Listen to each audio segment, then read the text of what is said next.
Bonjour à toutes et à tous, ici la souris qui lit, la podcasteuse qui vous parle de littérature jeunesse. Bienvenue dans ce podcast dans lequel on va parler de livres pour les enfants, depuis vraiment les tout petits jusqu'aux grands, jusqu'aux ados. L'idée, c'est que dans chaque épisode, je vais vous présenter 2 livres. Un roman, soit pour les ados, soit pour les enfants à partir de 9 à 10 ans. Idéalement, une nouveauté et idéalement un coup de cœur. Donc, je vais essayer d'harmoniser les deux. Il faut que j'arrive à trouver à la fois des livres qui me plaisent et puis qui sont assez récents. Et ensuite, je vous présenterai un deuxième livre, là pour les plus jeunes, pour les enfants de moins de 6 ans. Soit vraiment un livre tout carton qui est destiné aux tout petits, soit un album. Là, pour le coup, ce ne sera pas forcément des nouveautés, vraiment des coups de cœur intemporels que j'ai, parce que dans la gamme des albums pour enfants, il y a des choses assez merveilleuses. Pour ce tout premier épisode, du coup, côté roman, j'ai décidé de vous parler de Pony, qui est sorti le 17 août et qui est paru aux éditions Gallimard Jeunesse. C'est une traduction. L'autrice s'appelle R.J. Palacio, elle est américaine. Elle est connue pour avoir écrit Wonder en 2012, donc il y a déjà plus de 10 ans, et a priori rien d'autre. Enfin, en tout cas, moi je n'ai rien trouvé d'autre. Et Wonder, je ne l'avais pas lu, donc pour moi ça a vraiment été une découverte à tous les niveaux, une découverte de l'autrice et de son style. Et clairement ça donne envie d'aller lire Wonder parce que Pony c'était vraiment top. Donc peut-être que du coup j'irai y jeter un coup d'œil et que je verrai un petit peu ce que ça donne. Je ne sais même pas de quoi il parle en fait ce livre. Pour le coup je m'y suis jamais vraiment intéressée. Et donc du coup, effectivement, si j'ai décidé de commencer par Pony, c'est parce que c'est vraiment un petit coup de cœur. Pour vous le présenter brièvement avant de rentrer plus dans le détail, Pony, c'est un mélange entre un grand roman d'aventure à l'américaine et un roman initiatique, un roman d'apprentissage, avec un héros qui est terriblement attachant, qui est vraiment le point fort de tout le roman. Alors, pas qu'il y ait vraiment des points faibles, mais pour le coup, vraiment, moi, ça m'a plu de le suivre, ce héros, et je pourrais le suivre pendant encore des pages et des pages. Franchement, j'attends la suite. Pour vous le résumer, Pony, de quoi ça parle?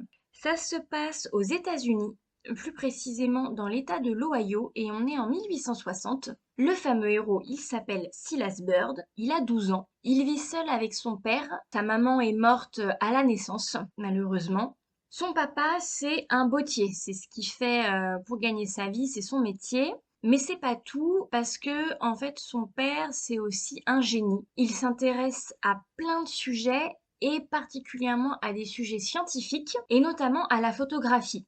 Et en fait, il a développé une nouvelle technique au niveau des composés chimiques, une méthode un petit peu révolutionnaire. Donc, il prend ce qu'il appelle des ferrotypes. Et donc, il est assez connu dans le coin. En fait, les gens viennent chez lui pour se faire photographier. L'élément déclencheur de l'histoire, c'est qu'un soir, on a des hommes à cheval qui arrivent chez eux avec l'intention très évidente de les enlever. Ils viennent de la part d'un malfrat du coin, un homme qui est recherché, et en fait on va comprendre un petit peu plus tard que c'est une bande de faux monnayeurs. Donc ils s'intéressent au père et à son habileté à manier les composés chimiques. Le père va négocier avec eux que son fils reste derrière, parce qu'à la base, ils viennent pour enlever les deux, le père et le fils. Le père dit qu'il accepte de partir. Les hommes s'engagent à le garder une semaine et puis à le libérer. On sent déjà un petit peu venir les embrouilles quand même à ce niveau-là. Mais voilà, le père va négocier que Silas reste derrière, ce qui va être accepté. Donc le père s'en va. Et Silas, il est rongé par l'inquiétude et par le doute. Il n'a qu'une seule envie, c'est de partir à la poursuite de son père. Et en fait, il va recevoir, on va dire, le signe qu'il attendait. Et ce signe, c'est Pony. Quand les malfrats, en fait, ont débarqué, ils sont venus avec 2 chevaux supplémentaires pour embarquer avec eux le père et le fils. Et donc, il y avait ce poney qui était destiné à Silas et qui là revient tout seul. Il est là sur le pas de la porte. Et pour Silas, c'est une évidence. Il fait ni une ni deux. Il prépare rapidement 2, 3 affaires. Il monte à cheval et puis il est parti.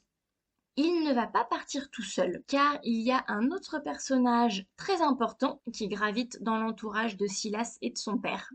Silas, en fait, s'est établi dès le début que c'est un enfant un petit peu particulier qui voit et qui ressent des choses que les autres personnes ne voient pas et ne ressentent pas. Et Silas, notamment, il voit Mittenwool. C'est un jeune ado. On pourrait penser au début que c'est un ami imaginaire, mais ça devient quand même évident assez vite que c'est un fantôme, en fait, Mittenwool. Il est attaché à Silas depuis qu'il est bébé.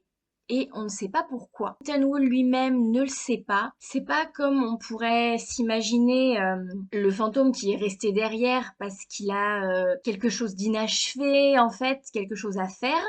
Mittenwool, il ne sait pas. Il n'a aucun souvenir de sa vie d'avant. Il ne se rappelle pas de son nom, il ne se rappelle pas de son histoire. En l'occurrence, ce nom de Mittenwool, c'est Silas en fait qui lui a donné quand il était petit. Et du coup, c'est le meilleur ami de Silas. Il ne veut absolument pas que Silas parte. Il tente de le dissuader désespérément, mais il est bien obligé de s'incliner. Et donc, ils sont se lancer tous les trois, Silas, Mittenwool et Pony, sur la bande de malfaiteurs.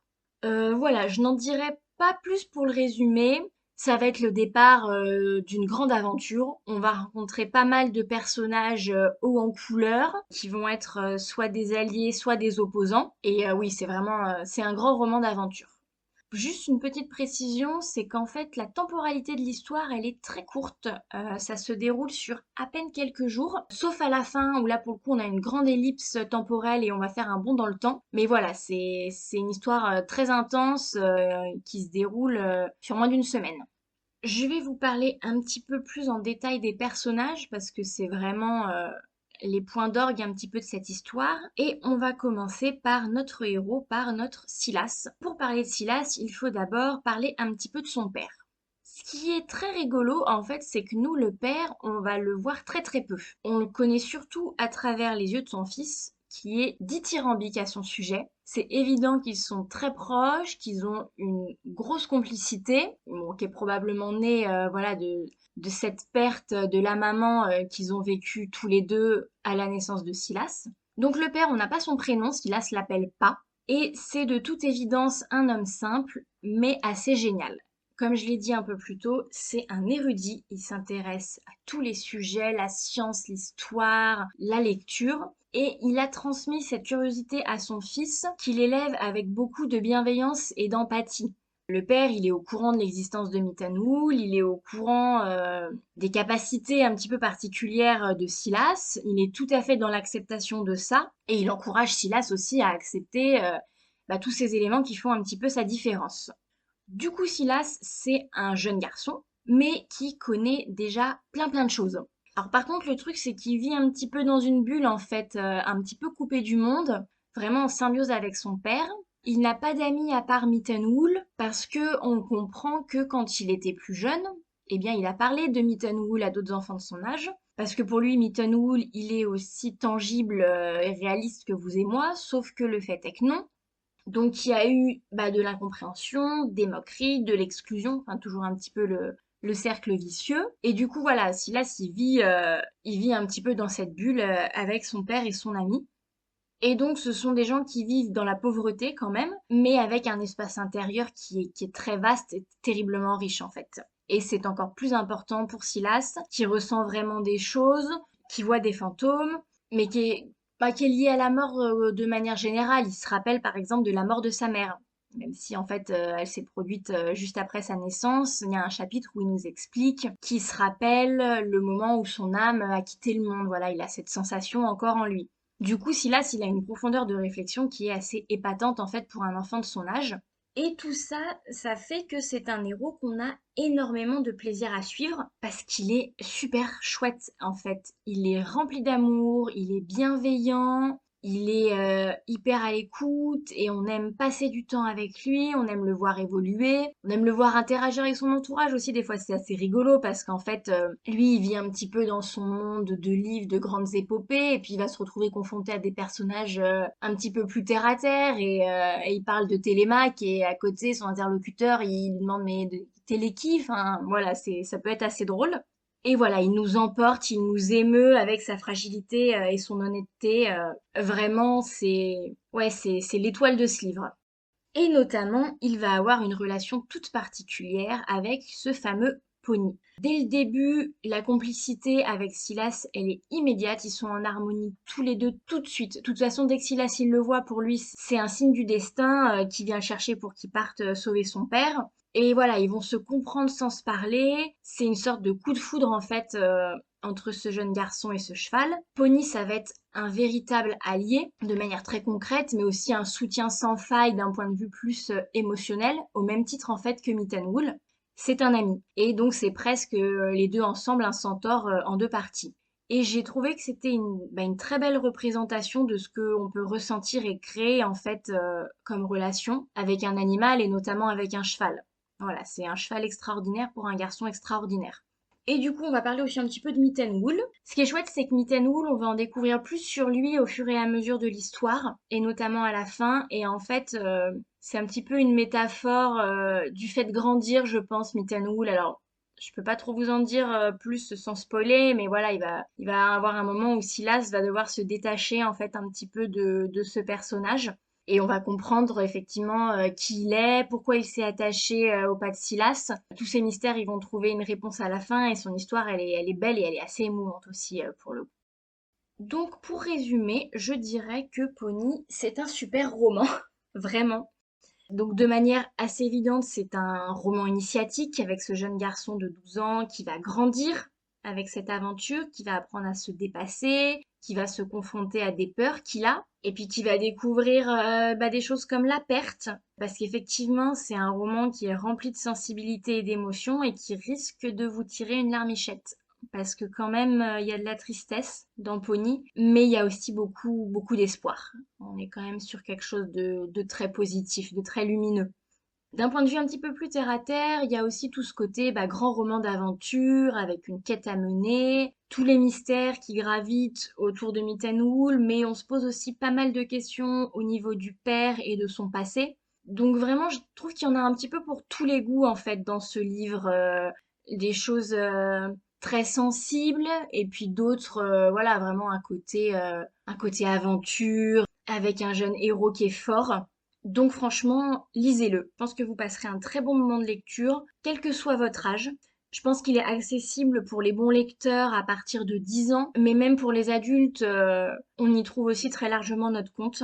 En plus, ça se lit très bien, tout seul, vraiment, on est embarqué, on tourne les pages. C'est un page turner, l'écriture est hyper fluide et on a toujours envie de reprendre la lecture pour savoir ce qui va se passer après.